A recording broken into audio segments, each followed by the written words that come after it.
woods on this side, woods on this side, a railroad track that goes off into the distance. Nobody's there. And I'm wondering, why am I here all by myself? Where's my mom? Where's my dad? What's going on here? Why am I here? And just then I heard a voice coming from behind me over my left shoulder.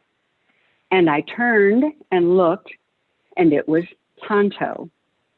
Well, if you ever watched The Lone Ranger and Tonto on television or at the movies, if you're as old as I am, you know who they are. And Lone Ranger was my hero. And his horse, Silver, was my dream because I was horse crazy by that time. So Tonto said, Jean, come with me. The Lone Ranger wants to see you. So I'm excited, so excited. So I turn around and I followed him back down the tracks. I walked down the embankment and the Lone Ranger was standing there and Silver was behind him and the green, dense, dark woods were behind Silver and Silver was peacefully grazing. And the Lone Ranger looked at me and said, stand there. So I backed up against the embankment and I stood there waiting to see what he was going to happen and what he was going to say. And he pulled out his gun and he shot me. And I felt this impact in my chest. I could feel it physically and I kept expecting to see blood spurting out. And then I woke up to see that I was screaming and my mother was sitting next to the bed next to me, trying to hold me and saying, Jeannie, Jeannie, it's okay. It was just a dream. And I said to myself, I am 10 years old and I will never forget this dream. And I didn't. But I didn't know what it meant for years and years and years until I joined a Jungian study group. And then I told it and I started to sob and hold back my tears as much as I could. And I thought, oh my gosh, why am I so upset about this dream? I mean, I was 10 years old, for heaven's sake. But I think you did the opposite. I knew there was something inside of me that wanted to come out because my body was overreacting so strongly. So I started studying Jungian psychology. And over time, I began to figure out what it meant. This was about my personal journey through life. And the symbols in it, like the Lone Ranger and Tonto, had something to do with me in my life. And what I realized as I studied Jungian psychology, that the woods are about the wilderness of the unconscious self within us, the parts of us we don't know, the dark, mysterious places in us. And, you know, the wilderness is often considered feminine, or the unconscious is often considered feminine. If you know your Greek mythology, you know that Artemis was the goddess of the wilderness and of the moon, and her brother Apollo was the god of the sun. And these were the two great god and goddesses of ancient Greece. And so there was something about my unconscious in this dream, those woods. And then Tonto came up. Well, what I've learned now and what I know and what I talk about in my book is that there is an archetype called the mediatrix or medium or mediator, but it's considered a feminine archetype because of myths about feminine seers and mediums and so on. Empaths, astrologists, tarot readers, and so on, all these people would have a strong mediatrix archetype. And so Tonto was appearing, he was an image of my mediatrix archetype, and he had come to connect me with something, the Lone Ranger or what? And think about those railroad tracks. Two opposite Jeannie, railroads. I hate to interrupt, but we're getting some extrinsic sound coming through, and it must be coming from someone's microphone that's on this call but hasn't muted their microphone. So in order for the quality of the video, we need to ask everyone to mute your mic And that way we won't be getting sound from your side of the story. Okay, thank you. Let me know if you're still hearing it. Are you hearing it, Skip, right now? Not right at this moment. I hope. Okay. I'll mention it in the chat. We'll ask Danita to watch my chats. All right. All right. Okay. Excuse me for looking to the left, but Skip's on the left of my screen, and I've got a whole big bunch of faces in front of me, and so I'm just trying to look straight ahead, and hopefully you'll see me looking at you. The railroad tracks I was walking between represent the opposites. They represented the two sides of me, my conscious and unconscious side, and also my masculine and feminine sides. And I'll tell you why in a moment. Silver, a horse is a symbol of power, and he represented my personal power. For me, horses, though, are also mother symbols. I was horse crazy as a little girl. My mom worked, I missed her, and to compensate, I unknowingly fell in love with horses. And I think that represented my unconscious need for a powerful, big, warm mother to just hold me and carry me around and protect me. I'm not sure about that, but that's my personal take on Silver. And then the Lone Ranger. What was he but an archetypal image of the hero that goes out into the world and saves damsels in distress and makes good things happen and gets rid of the bad guys, and he's the good guy. And he's sort of like a cultural father archetype. He's the big father that's going to take care of you and take care of us. Well, let me tell you the context of this dream. I wanted to grow up like my personal father, who was a policeman, kind-hearted, well-meaning, and he spent his time working for lawful order and moral virtue, just like the father archetype. But he was also a flawed human being. He was a man who would, a few months after I had that dream, divorce my mother and remarry. And then he died 3 months later of his third heart attack, leaving my big brother and me fatherless in a world that's not kind to women and children, and especially little girls. So I figured out that the Lone Ranger represented the patriarchal world that I was growing up in. And I was learning at 10. I was getting a message from my unconscious that I wasn't even aware of consciously, that men could be heroes, but little girls could not ever expect to be.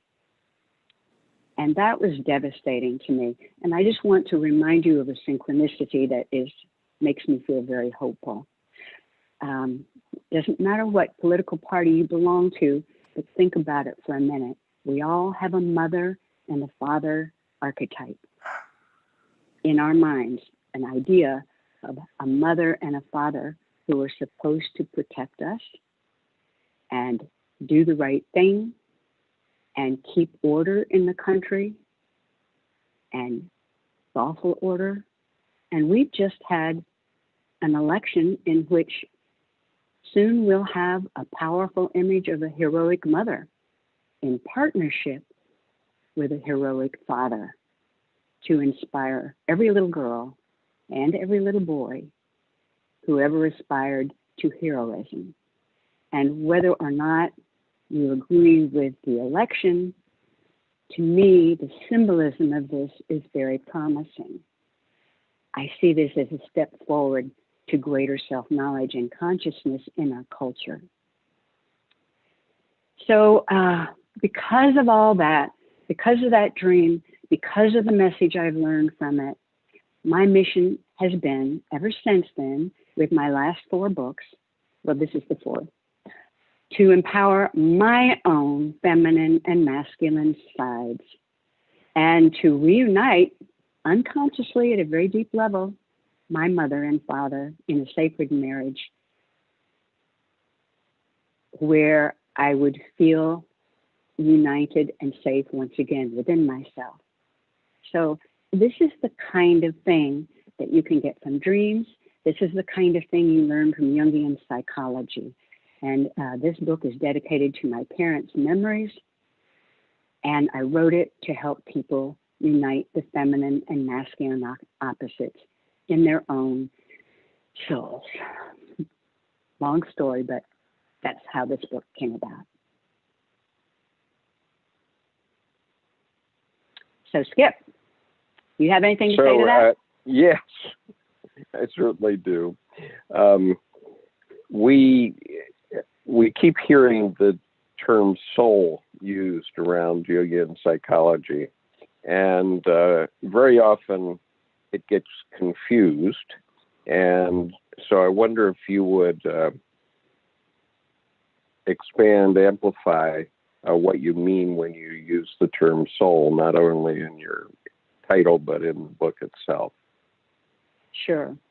For me, the soul is everybody's essence. It's your foundation, your inner personality, your own natural self, who you are in this whole universe, the unique you that you are, that is also a part of the universal soul and spirit that surrounds us.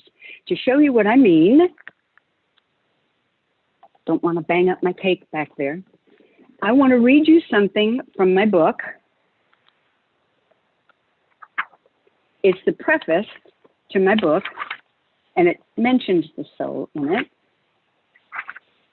And I thought you might like to see this beautiful picture of a mosaic, which we have in our home, and which my granddaughter Sophia photographed for me for this book.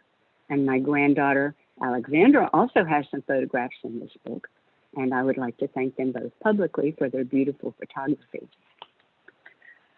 But let me read this to you so you can see what I'm talking about soul. And this is from the preface of the book.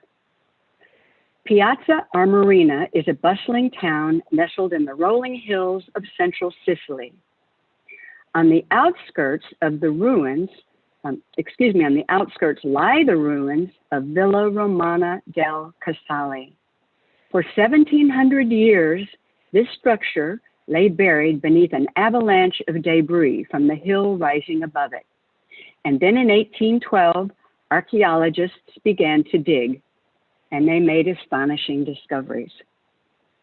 The retirement home of a consul or prefect of the Roman Empire from around 300 Common Era, its remarkable feature is the 3,500 square meter floor, covered with tiny colored tiles arranged in lavish, intricate designs.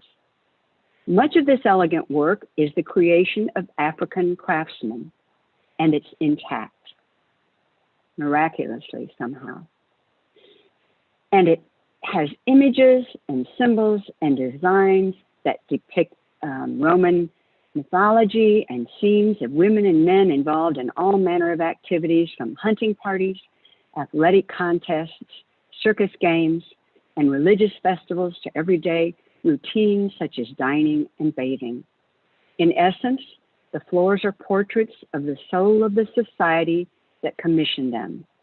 Imagine the excitement of the archaeologists who painstakingly brushed away the rubble to bring one tiny tile after another to light for the first time in hundreds of years. Soul work is like that. While conventional logic does not reveal the connections, in the mythic language of the soul, like the language of my dream about the Lone Ranger, the symbolic mythic language,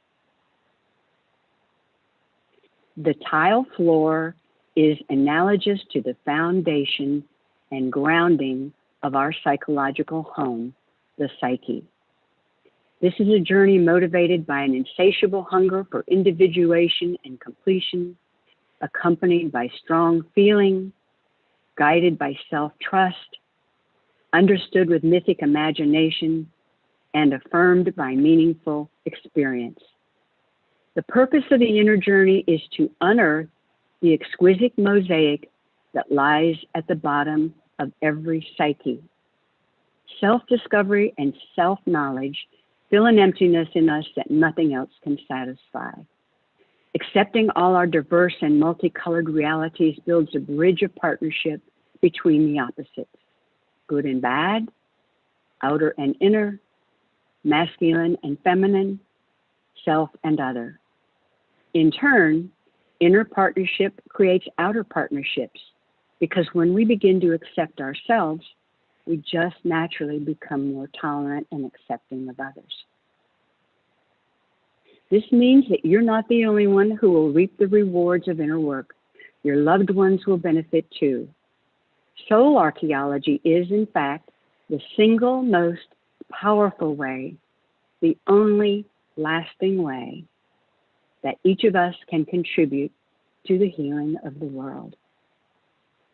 Today, after 54 years of marriage, I remain committed to creating a loving, honest, mutually fulfilling relationship between my husband and me. And I believe real partnership between men and women is possible, but only to the extent that each partner knows and honors his or her true self and wants to learn how to love. When enough people disengage from the paradigm of patriarchy, which is based on separation, as we've learned so well over the last few years, and domination, space is created to develop a new paradigm of partnership that's based on intimate, loving, reciprocal relationships. And I believe this is holy work. Together, let us heal that separation between your soul's twins. Well, it's a mouthful, isn't it? Thank you, Jeannie. That preface is one of the most exciting parts of your book. Well, I don't mean the most exciting, but it's definitely a grabber, okay? Because when I read that preface, I said, wow, this is a book I want to read. And then I came upon your partnership profile, and I wonder if you'd tell us a little bit more about that, because the way I got into Jungian psychology initially, which was 34 years ago now, was through the Myers-Briggs Type Indicator, which is a kind of profile. And it's something that I've used ever since, and which has been trained to me in 5 senior schools in the U.S. military, believe it or not. And so I know how powerful a device of this sort can be in helping one understand others and helping others understand you. So I wonder if you'd expand on the partnership profile a bit. Okay, thanks. Yeah, I'd love to, Skip. I'll just try to make this fairly brief and clear. First of all, I want you to know that this book is not about your gender. It's not about anybody's gender. The point is, this is about your psyche, your psychological makeup. And everybody is born with the same psychological makeup. You can hardly say that the soul has a gender. And everybody has certain archetypes in themselves, in their minds. And archetypes are images of basic patterns of instinctual energy. And you've got those basic patterns in you.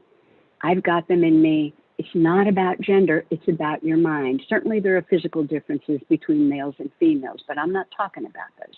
I'm talking about your mind and your psychological potential. So I have arranged the qualities that we associate with 4 feminine, or I call them lunar archetypes, and 4 masculine, or I call them solar archetypes. They're arranged in pairs, and the pairs are mother, father, and there's this continuum between them. And you have all kinds of possibilities anywhere on that continuum between your image of mother and your image of father. The second pair is the queen and the warrior. And that's clearly explained in the book. I won't go into it here. The third pair is the mediatrix, which I mentioned earlier, and the sage. Again, vast continuum, two different ways of reflecting. You can reflect with your sage, which is very objective, factual knowledge, the kind you learn in schools. And you can reflect with your Tanto, medium, the part of you that wants to go deep and pay attention to what's deep inside of you and what the symbols are and the myths mean. So they're basic patterns of instinctual energy that are, and that we make images of them. We make images of our instincts. From the time we're children, we have ideas about how we want to be nurtured and loved, and the instinct for nurturance is one instinct. The instinct for reflection is an instinct, and that has the medium and the sage, or mediatrix and sage, and there's that continuum. You've got all that in you, and they're very powerful, and sometimes they affect you and you don't even know it. And that's what was happening in my Lone Ranger dream. I had a father image that I was looking up to, the Lone Ranger, and I had a mediatrix in me who was already telling me at 10 years old, or foreshadowing, what my life's journey was going to be about. And essentially now, my highest scores on the partnership profile are for the mediatrix and the mother archetypes. Mediatrix, you know what that is. The mother archetype is like a mentor. She loves to help. She loves to help her children. She wants to teach them right from wrong. She wants to help them to grow up to be morally virtuous and knowledgeable. And that's what I want to do. That's why I write my books. So it's no accident that Tanto appeared on those railroad tracks, because that was already a big part of my psyche and I didn't even know it. My natural instincts were already working together in me, telling me that I needed to walk that middle path between the tracks, between the opposites, of mediating the opposites in myself and in the world. So that's what I've been trying to do.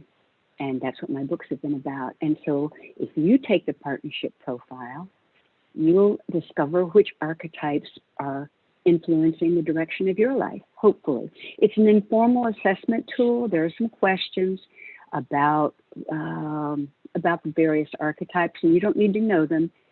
Don't go to the end.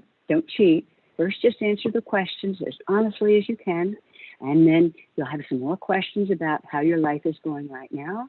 And then when you get to the end of taking it, it's in the book, it will tell you these things. And your score will depend on what happened to you in your life. And I can't tell you your score, but it's going to be based on the kind of gender conditioning you got. Maybe you were told you couldn't use some of your archetypal potential because of your gender. Or maybe your society told you you couldn't, just because in your culture, people don't do that, or your family. And so your life experience in your own life is going to have an impact on your score. Your current life is going to have an impact on your score. Your basic personality that Skip mentioned, you have a personality type, and that's going to impact your score, and your level of self-awareness, and also your age and the stage of life. And I want to read you another thing. It's not quite as long as last one, but I did say we would have a conversation and a reading, so let me just share this with you. Skip, by the way, mentioned that he was in the military. He is a rather highly ranked Marine. You want to tell us what your rank is, Skip? I retired as a lieutenant colonel. All right. So I think this story really resonates with him. Let me read this to you. This is a story, it's very brief, of a man who was in his 80s and who attended one of my workshops on the partnership profile. I used to teach for the Disney Institute in Orlando, and they would have classes, all kinds of classes there. And I taught several classes there, and this was one of them. And when the man took the profile, and I asked him afterwards if anybody wanted to tell us about their score. This is a Marine, remember? Here's what he said. I proudly served our country in the Marine Corps until my retirement. I know now that there was a lot about what I was doing that I didn't like, but I didn't think about things like that in those days. I did my job and I did it well, and I was proud to do it. When I retired, my wife and I bought a home and things changed. She says it's her retirement too, and she's done with cooking and cleaning. So I started helping out, and I found out that I love to cook and I love to plan meals and buy groceries. Isn't that lovely? Then he went on to say, the old lady next door has a hard time getting around. So I go over there and fix stuff for her all the time. You know, odd jobs like putting in a new doorknob with a better lock, finding plumbing leaks, repairing things that are broken. Sometimes I even do her grocery shopping. When she's sick, I cook meals for her, and my wife won't do that. She stays home and reads and paints. But I love it, and I'm done with all that macho stuff, and I'm glad to be rid of it. This guy had a score of, out of 20 possible archetypes, answers that he could have had about which archetypes were powerful in him. He had 18 on the lunar side, the side of his feminine archetypes. In other words, he had already done all that macho stuff. He knew how to do that. He could do that, but he was tired of doing that. He was ready to learn more about the rest of his psyche.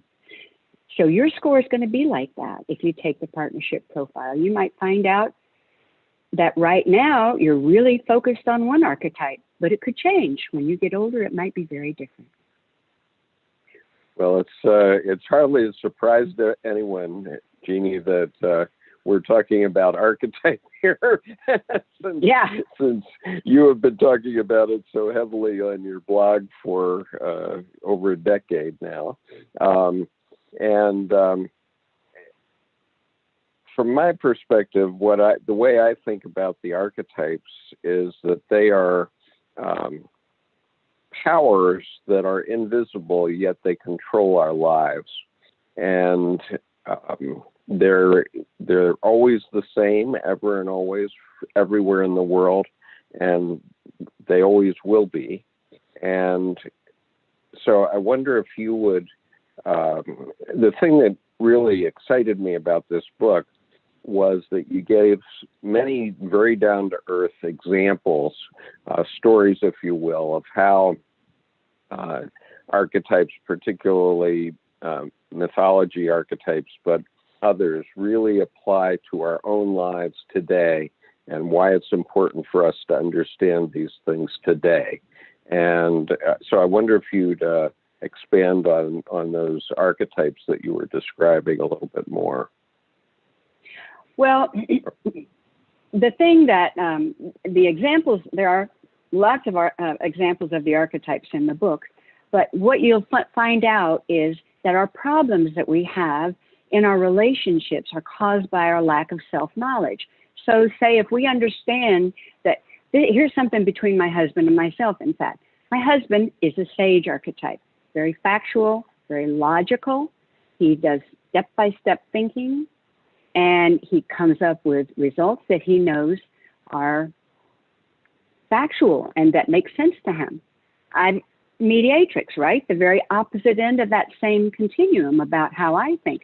So we have had many misunderstandings and difficult communications just because he'll think something I'm saying is not logical. And I'm seeing this big picture of connections, and it makes perfect sense to me.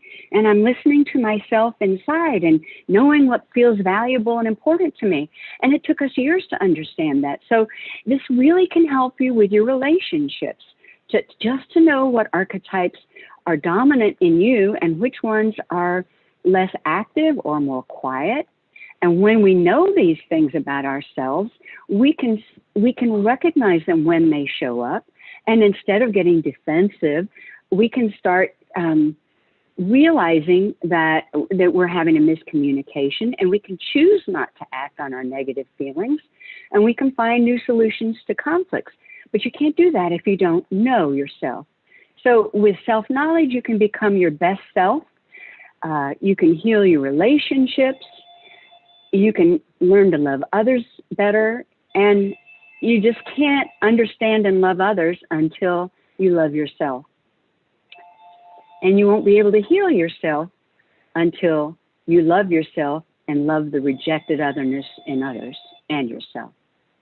So I would just close by saying that part of your question, there's no such thing as spiritual maturity without psychological maturity.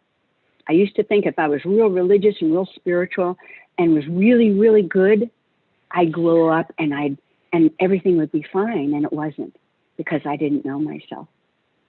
But the more I know myself psychologically, the more I feel connected to something that feels like spirit to me. And to me, connecting those opposites, our psyche and our spirit, and understanding both is the way to grow up and the way to become mature and whole. So are you seeing an archetype for wholeness or for a union in us that involves more than just us as individuals? Yes. In Jungian psychology, there's an archetype known as the self, and it is an archetype of wholeness. It's the archetype of unity between your opposites. You know, like the Taoist image of yin yang? Well, the archetype of the self represents all of you, and it also represents your core. It represents your core, I meant your center. It represents your feminine side and your masculine side. And that is your psyche. That is you, the union of spirit and soul. It's your religious instinct and it's your creative soul. So that is the archetype of the self. And what I find fascinating is that in ancient times, people used to project their spiritual core and their psychological core onto gods and goddesses, the images of mythology. That's why mythology is so important, because the mythological figures are really, they're images of things that have to do with us. We've projected our images onto the gods and goddesses in mythology. So the image of the self and the archetype of the self used to be gods and goddesses who lived out there. But now I learned from a Jungian analyst named Martin Odermatt at the Jungian Institute in Zurich, when I was there for a while, that there is a new image emerging of wholeness and holiness in our time, and it's called the couple, the union of masculine and feminine in us. Again, not gender. And here's an image of the couple. Can you see it in here? I think I have to. No, that's all right. Let's see. Yep. Can you see it? This Yes. is an image that my granddaughter, Alexandra, photographed for me. This is it's precious. It's a little clay statue of two dancing bears. It's a pre-Columbian little statue out of clay. And to me, it represents the joyful, innocent lovingness that one can feel with oneself. And we can also feel that in relationships with others if we're in touch with ourselves.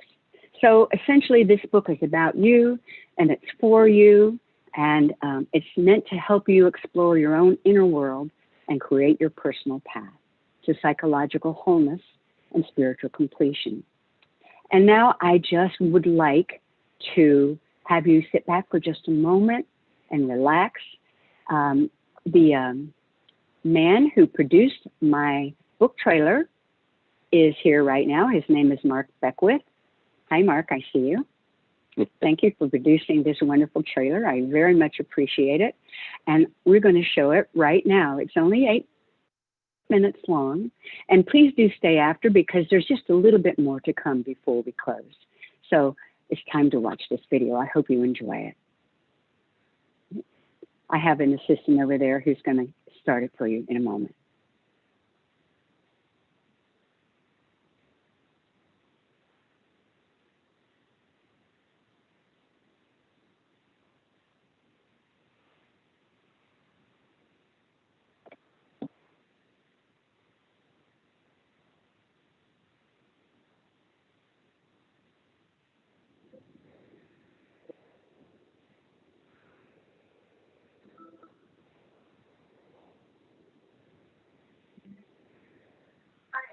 I'm Jeannie Rassa.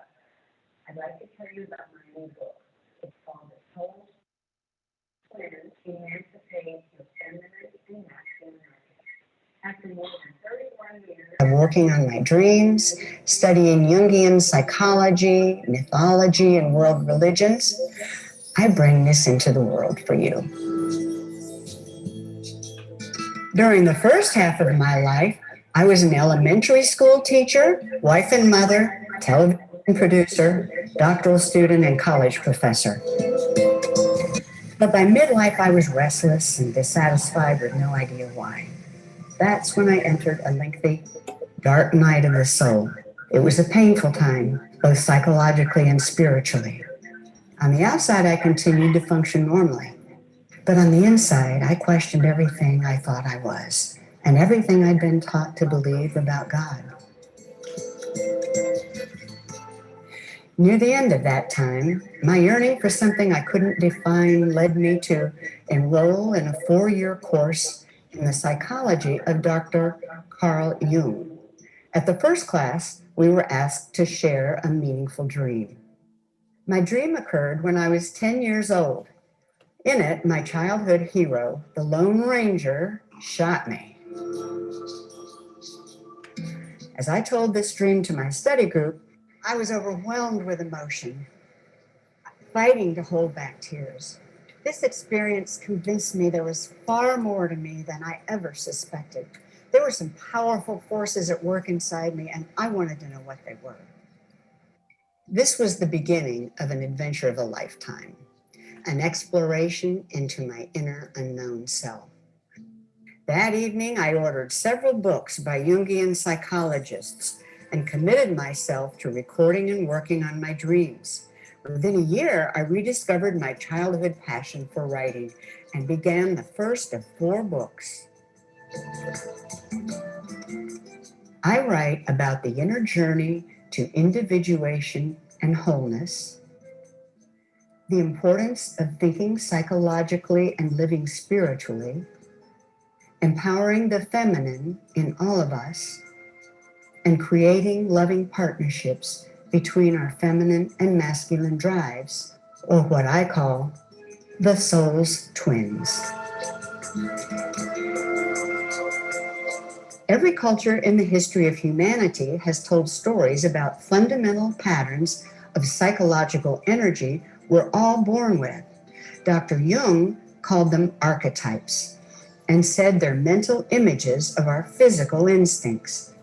Normally, we're not aware of them, and nobody can define them precisely. But we can see how they're represented in myths, religions, and literature from all over the world.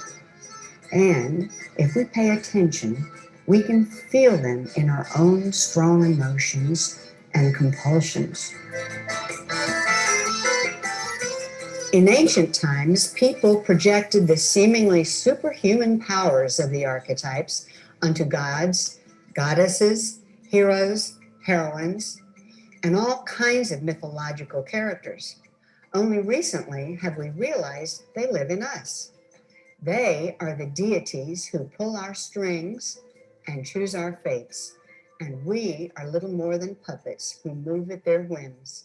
We think we're free to choose, but it is they who do the choosing. Our ignorance of our unconscious selves is the underlying cause of humanity's problems.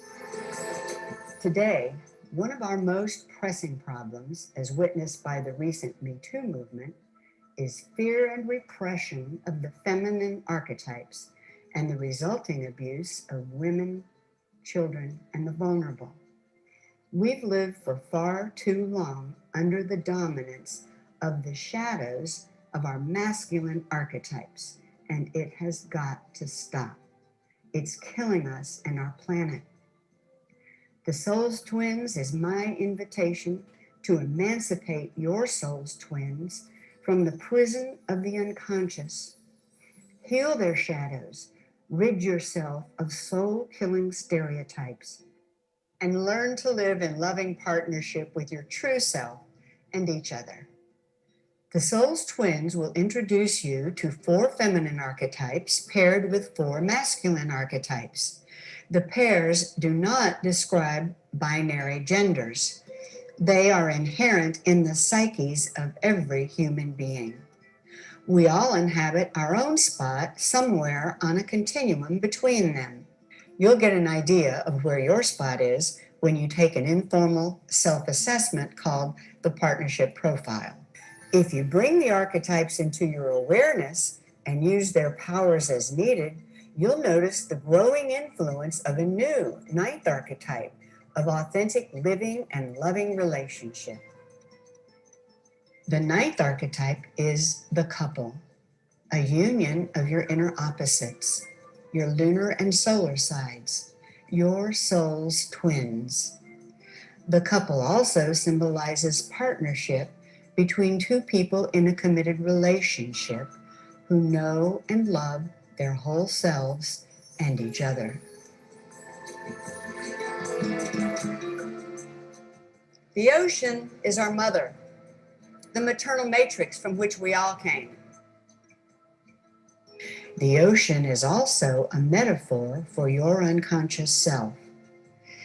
This book is about you. You are on a heroic quest. Your early steps followed well-worn trails, but now you must make your own way through the mysterious depths of your unconscious. Only your journey leads to your destination, the home of your individual soul. To get there, you must befriend the monsters of the deep, the unacknowledged archetypes you'll meet along the way. This book will help you recognize your soul's twins, but it cannot help you find the treasures they guard. This journey is for you alone. Think psychologically and live spiritually, my friends. The transformation of the world is brought about by the transformation in oneself.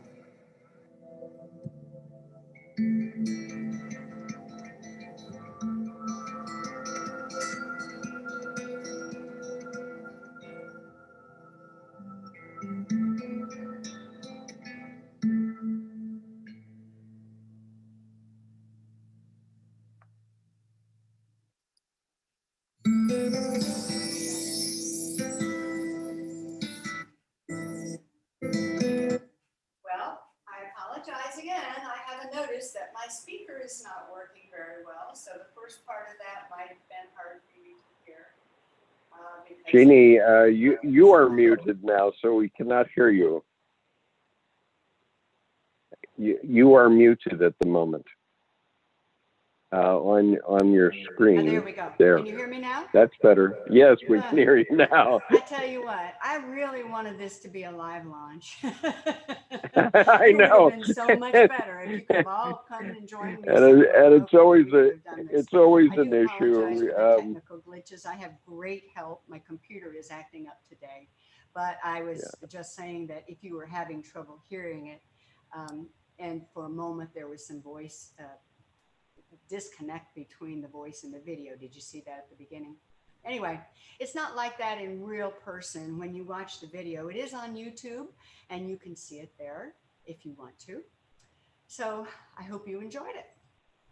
Yes, I'm sure we all enjoyed it, Danita? Jeannie, and I want to Skip, did you propose say a special toast. Left?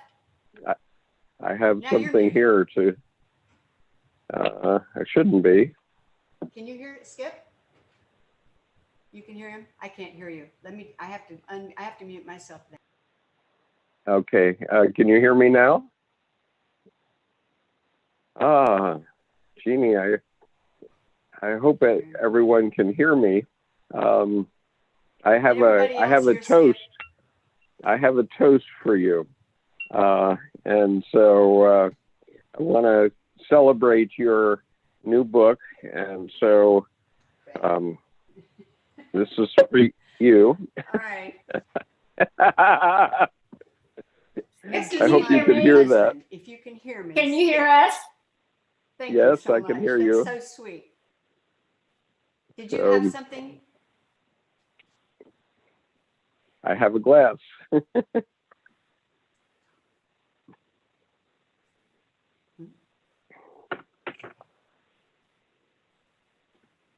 So Jeannie, this is to you and to the Souls Twins. We wish you every success with it. And for all your other books too, they all are still quite current in value. Fred! Hey, Fred!